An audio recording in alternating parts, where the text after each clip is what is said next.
fixtures are concerned, that will all be confirmed over the weekend. Yeah, thank goodness for that. I mean, Yeah. some of the first four draws, the first three teams that you'd see, was like very juicy fixtures. But obviously, we still need to find out when those games will occur. But there's some interesting ties that will be just amazing to watch.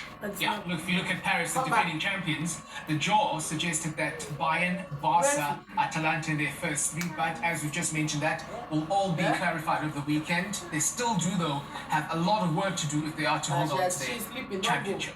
Yeah, certainly. I mean, when you look at Bayern Munich, Barcelona, Atalanta, we know how strong they were last season as well. Spurs coming into the mix, Sporting, Newcastle, their first sort of run in the Champions League for a long time, so they'll be eager to obviously impress as well. And then Atleti, you can never write them off. So really a testing sort of group stage for them. Yeah, really, it's going to be a testing group stage or league phase for pretty much everyone, as you saw with Pot 1. A lot of those Pot 1 teams have got plenty of Pot 1 opponents in the league phase. The very same story for Pot 2. We did mention that Arsenal are the headline act in this particular pot as semi-finalists from last season.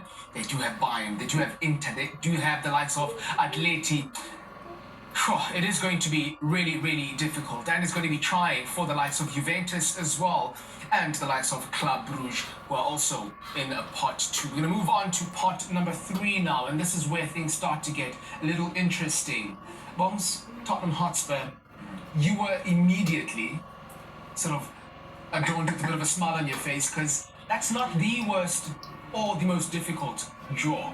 Yeah, on paper at least, and obviously going according to the first two results in the Premier League. I mean, certainly there should be a good sort of 12 points in there for Spurs, and 12 should be enough to sort of get you through to the next phase. If not part of the first 8, probably the next 8, which is still fantastic. So I think it's all there for them on paper at least. PSG will always be tricky, especially away, and you've got Villarreal and a couple of sort of wild cards as well to boot. So it really is about getting the job done nice and early. And in looking at pot 4, let's perhaps then do ask Julia to help us make sense of what she has seen from the draw just itself. Not necessarily just pot 4, Jules, but exactly what the fixtures have turned up for us.